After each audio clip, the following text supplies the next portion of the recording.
When you put yourself out there online, people are going to say shit about you.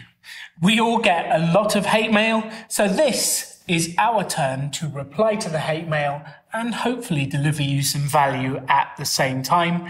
Let me just hit you with one more before we come back to us. Hey, we're supposed to go back and forth, man. Go back to the Chinese toilet you came from. That's a really good one, because the Chinese toilet, I'm like...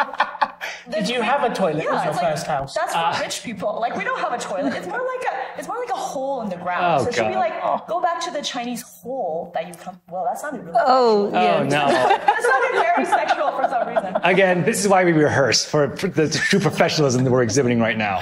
But people just give you abuse online, and I think, so my thing here is, Kristy and Bryce write a blog where they give away all of the information about how to invest, how to get to financial independence. You don't even have to buy their book. Their book is incredible, but you can just read the blog for free. And people put that kind of abuse when you're trying to help other people. I find it shocking. So, I'm just grateful you have pushed through that kind of crap to get your message out there to people. And if people don't value it, then they can go back to the toilet they came from. Come on, hit us with some abuse, Bryce. Come on. I'm getting off my horse now. This one is more of a statement than abuse, but this is actually a very sincere belief that I hear a lot of times. The love of money is the root of all evil. That one's a philosophical one. Philosophical. It's not. I don't feel personally offended by that. But what do you say to that? I say, give me all your money if you don't want it. Give me all your money. I'm willing to be evil. I mean, money's cool. I think it's more a tool than a... I don't just want to hoard it and get it here and look at it and go, money. I want to use it to do cool stuff, to travel, to experience the world.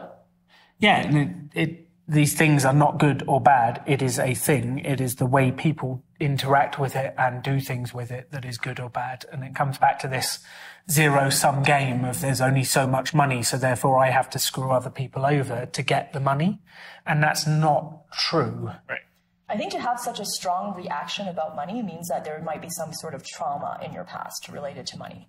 Maybe, I know in some scenarios, there's family members in which money may have broken down relationships, and then you attach money to evil, but it's actually not the money that did it. It's the fact that your relationship is broken and you weren't communicating with each other. So it's quite convenient to put money, which is actually more of a tool and not supposed to be associated with your identity, as the bad guy, so that I don't have to work out my relationships. So I think what it is people attach money to their identity. Like, how much do I earn? I am this profession because I earn this much. And what FI does is it frees you up from all of that. Like, one of the bestest friends we've made after FI, because we know that we can be ourselves and we don't ask each other, how much do you make and what is your profession? You are not your job. Like, we love you because you are you. So once you find out that you are enough, you don't have to associate money with villainy because it's not associated with your identity anymore. This is one of my favorites from your blog. So they wrote a book. Who hasn't? You? That guy. That fucker. Yeah. So they wrote a book that, it's unbelievable.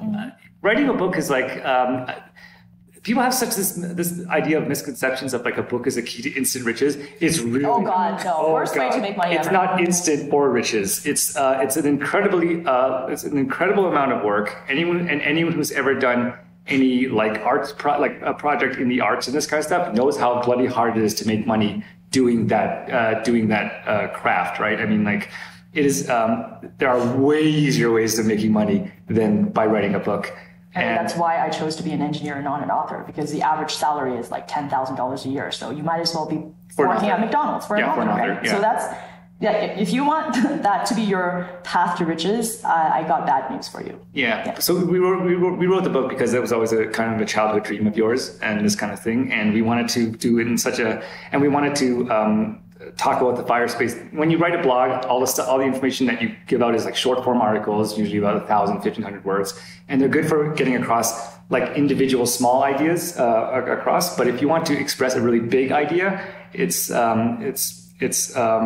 then a book really is the best format for that. But it's an incredible amount of work, and the fact that it actually became successful commercially is just a complete surprise to us. Well, I loved it.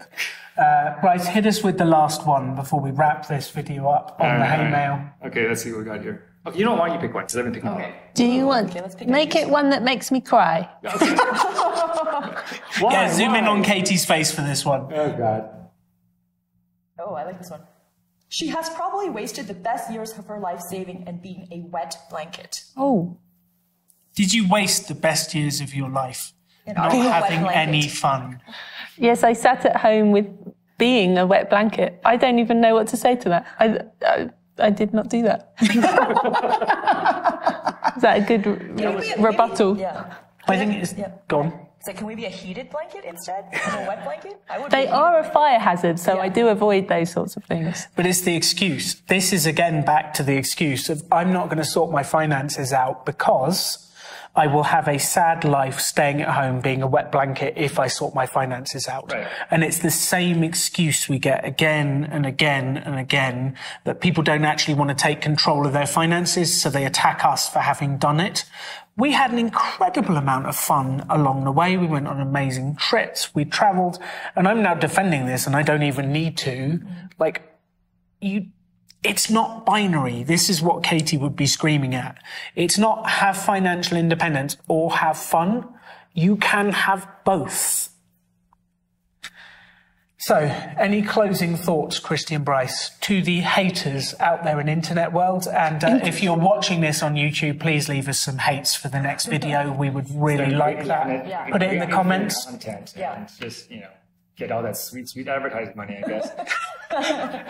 So my comment is, yes, retirement is terrible. Keep working, keep paying taxes so we can get those awesome benefits. And don't travel. No, traveling is terrible. You should stay home, keep working, and leave our travel spots alone.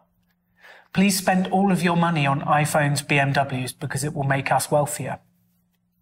If you put yourself out there, if you have a blog, if you write a book, if you do YouTube videos, you're going to get hate. You're going to get it. That's unfortunately the way the world is. But that doesn't mean you should stop putting yourself out there, to stop trying to help people. It's so rewarding to help people. And I'm afraid that the hate is going to come. You just have to focus on the positive and the positive reactions that you get and the feeling that you get from putting your work out there. Yeah. 99% of people out there are good people, but the 1% that are maybe not so nice are also the loudest. So getting hate is actually like the price of admission of kind of doing anything worthwhile. And if you find yourself, if there's any people out there that are, maybe they write blogs, maybe they run YouTube channels and this kind of stuff, and they're getting these kinds of mean comments, you should wear that as a badge of honor, because that means if you're starting to piss people off, then that means that what you're doing is actually important. And it's the same thing about financial independence. If you're standing out by not buying an expensive car, by not upgrading your house, people will judge you for it. And you have to put up with that judgment to get the life you truly deserve. I think if you put yourself out there, there's a rule that it's going to be 30% of the people love you, 30% of the people hate you, and 30% of people just don't care. What about the other 10%? Notice how we did not say that we were Financial bloggers do maths. Notice how we never claimed that we were financial. That's us. Stellar math there. Stellar math. I mapped that shit up. And on that note, stand out and create the life you actually want to live.